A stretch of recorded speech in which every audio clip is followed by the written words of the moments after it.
I am the chairman, the current chairman of Ugborodo Community Trust. The baton was handed over to me seamlessly. It was one of the best that has ever happened in our community. A transition from a trust executive outgoing to a new incoming executive. It has never happened that way before. And once wherever there's a substantive trust, then any other form of organization in the name of whether committee or any form ceases immediately to exist. And in fact, management committee is nothing but a child of necessity, often created in order not to allow for vacuum. And now, so in a situation where there is no vacuum, therefore, the existence of management committee is outrightly out of fashion, just to establish that. And I actually called you here today as the chairman of the trust to intimate you of certain happenings that are currently going on in our community, especially as it has to do with the attitude of some miscreants acting uncivilizedly. Uncivilized in the sense that we are in an era where we think people should now be moving away from protest, as unrest and all kind of demonstration to, engaging in a more mutual and cordial way with third parties. Be using models such as the intellectual model, where you pick on documents, laws, and you look at them exhaustively, and then you argue your case. With superior argument, you can get your way through. Constructively too, if you want to contribute or you want to engage, you must learn to engage constructively, and then diplomatically as well. But as it is today, where people still value and imbibe this culture of protest, we are saying it is no longer in vogue. It is completely out of fashion. And so what they are doing there today is entirely out of fashion. It is no longer, it is not acceptable. It is not acceptable. In what they called joint conference that they held at Ugborodo recently, according to them, if you watch it carefully, for those of you who claimed to be there, you will agree with me that they mobilized even women from commercial sex workers. They mobilized them with threat to shop owners that except they lock their shops or move from their hotel down to where they claim to be holding their conference, that they were going to pay some fines. That was why you see those persons there. And you'll agree with it that most of them didn't even know why they were there. And so they were just outside loitering around and those stuff. So that I quickly want to establish, to say all that they did there was outrightly not in consonance with the rules and laws of engagement as it is today. The background you just gave now. Before your leadership was unveiled at your Ugborodo house about 2 weeks ago. Some of us have been following the engagement advertorials from Vanguard newspaper. Initially, that part, the other people you will not call, what should I say, they are not the authentic people. They were formally unveiled and published. Or in fact, with the authority of the Garaja and other Aurori as the Ugborodo management committee before you people were unveiled at the Jamemoga. So once that unveiling was done, they had to now come again and say, what you people did at your time, that you guys are diaspora elements that cannot come to Ugborodo community. Now, what you're not saying is that the people that appeared that day in the briefing were intimidated to appear. And these people are telling you that you people cannot come to Ugborodo except the threats you are purportedly issuing. Where do we stand in all this argument? I'm sure that you also agree with me that they lied to you. Lied in the sense that I overheard them saying there is no faction in Ugborodo. So if there is no faction in Ugborodo, then you ask the question again, how come that there are some persons that are now barred from entering Ugborodo? So that, of course, answers the question that there is faction in Ugborodo outrightly. And then to answer that question as to the group of persons unveiled before our trust was eventually unveiled. Let me say this again.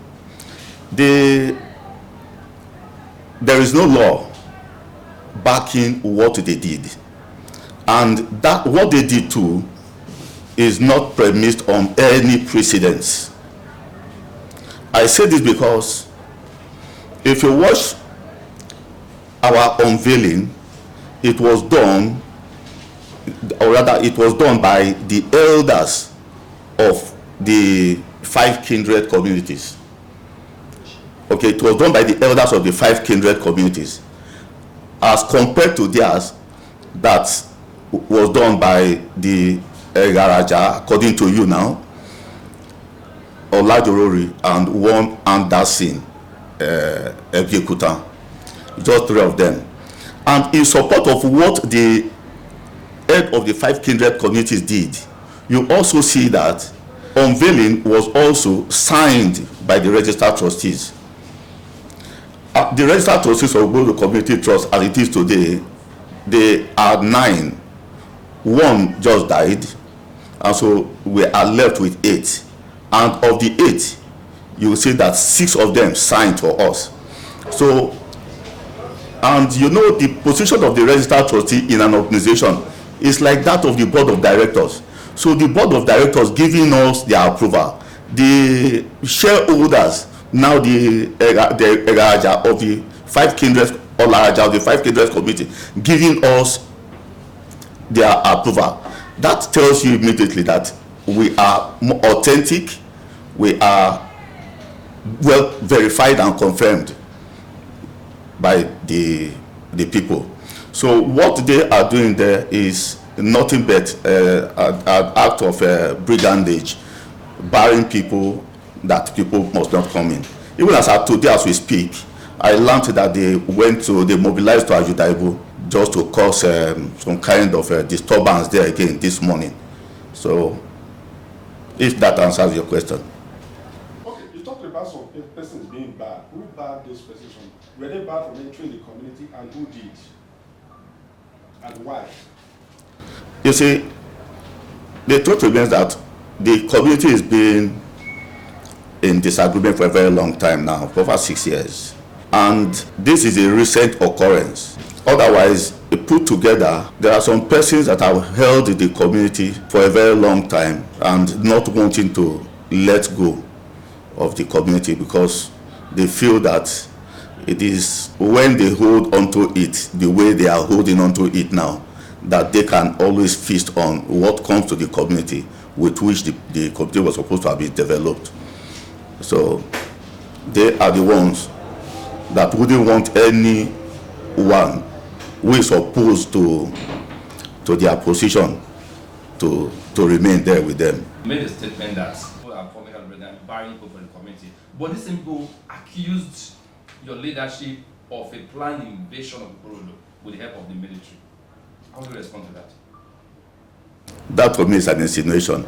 You know, when people are afraid at times, they tend to come out with some kind of temptation to say, is it likely that they want to do this or they want to do that? I think that's what I see with that.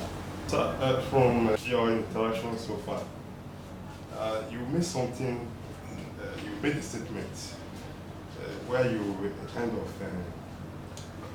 maybe indirectly presented yourself as a born abroad, so to speak. Are you a son of the soil at Ugborodo? To answer your question, yes. To what extent?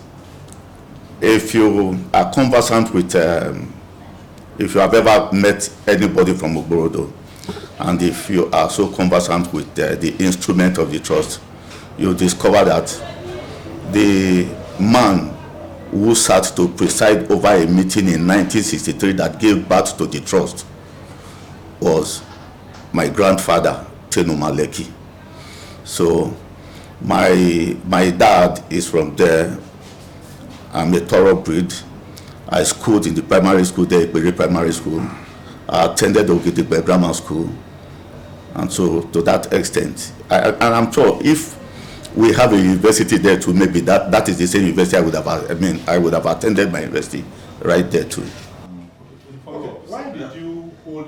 operation you worry instead of the community? That's a very nice question. Like I told you, there are some persons that have held the community bound. So they are so wealthy to the extent that they have used their wealth to make sure that they coerce a number of people, gullible people, to themselves, asking people not to come into the community, just because they do not want to be challenged at all. They do not want to be challenged at all. And conventionally, I'm sure you are all students of international history too. Conventionally, wherever nation have their embassy in another nation, and the embassy is considered to be part of the country that established it in that other country. So, and if the Ugborodo people, if they don't have use to that extent for Ugborodo house, I'm sure they wouldn't have gone to buy it. They bought Ugborodo house. Can your leadership go into that community as it is now? Yes. The answer to answer that is yes. And then you ask me, why have you not gone? Okay. Yes. And then to answer that again is to let you know that we meant well for the community, and we are restraining ourselves from meeting force with force. Because if we go, they want to challenge us, and if we dare challenge them too, then I'm sure that will lead to some kind of a crisis, and that we are avoiding. Otherwise, we are not afraid of going. Okay, sir. They said you tampered with the registration, with the documents of the community at the Corporate Affairs Commission for your structure to exist, to enjoy some legality. Is it true? Maybe if you use the word tamper, I don't know, but because if tampering with document is a criminal offense, I'm sure you know that. So we need to watch the kind of words we use to. Because if we mean that either we forged or we alter. That's the allegation. That's a lie. Okay. It's a lie. It's a lie. But if anything is legally done, then to that extent, it is legal. If I may ask just so what did you do? That, what exactly was changed in those documents, if at all it happened? Maybe I should ask you, what is it that you were told that was changed? They said you tampered with the documents that gives existence, legal existence to what is called the Ugborodo Trust and all that. Yeah? Maybe for you to exist. Maybe you need to go and do your research very well, your findings very well again too. Because to accuse somebody of tampering with a document, then you should be able to point out those things that were tampered with. Okay. As a body, yes, we were just inaugurated. How could we have gone to tamper? As an individual? As an individual, Tenuma Joseph Oloru, no. Okay. So what are you relying on? What are you deriving your existence from now? Because if you didn't tamper with that structure, that document with the Corporate Affairs Commission, and what they have with the Corporate Affairs Commission is different from what you are laying claim to derive your existence. So where can something put on nothing? Ugborodo Community Trust is a creation of a law, okay, with the CAC. Okay. Normally, what do they have there? They are registered trustees. Okay. Are you with me? So, and I have just told you that we derived our power today now from the registered trustees and the head of the 5 kindred communities. But the Olaja of this community, the head of the community. Yes, the Olare Aja of the various communities. Yes, Mr. Daniel Uwawa. That is a Garaja now. Yes, he said he's the head of the community, and he spoke to us. He does not have the kind of power he chooses to arrogate to himself. But you recognize him as the head of the community? I don't know, because I don't know to that extent. You know why? I do not know how he was chosen. But for the Olajori, I know their lineage. He was chosen by the deity in their lineage for the Olajori. So that one you cannot contest. Okay, sir. I wanted to ask, where does this leave the people? I mean, your faction, and then there's another faction. Where does that leave the people, the common people, the everyday citizens of Ugborodo in our place? And how do you think can be resolved? The way it is today, for us, we have always said we want to unite the people, because it's only in unity that we will have peace. And it's only in a peaceful environment that there could be sustainable development. I do not think there's any controversy to that. What I want for Ugborodo and the people of Ugborodo is unity, peace, and sustainable development. And so with this kind of crisis on, certainly development will be inhibited because there is no peace. And so this is where we are calling on men of goodwill to speak out. And in speaking out, just say the truth the way it should be said. The best way, let us, this is where I talked about intellectual engagement. Let us look at the books, the laws. Is it true that the 5 Olare Ajas have the right to also set up a trust? The answer to that is yes. Is it true that they signed for us? The answer to that is yes. Is it true that the registered trustee also signed for us? The answer to that is yes. Has it ever been done before? The answer to that is yes. Severally, yes. So even this one is far better than what they ever had before. Okay, sir. They talked about an aid to the governor, allegedly working with you people. And they expressed very strong fears that the way the whole of you are going, that it could trigger another round of crisis in the community. Maybe you should speak on the role of that aid to the governor. You know, in our place, when you say certain things that are outrightly not acceptable, you say, God forbid.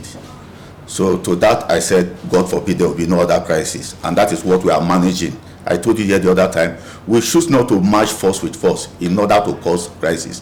Because oftentimes when they want to do this kind of, they know how to play their game. And the innocent end up dying or losing their lives. So this time we are saying, we are not going to allow anything of that nature to happen. Okay?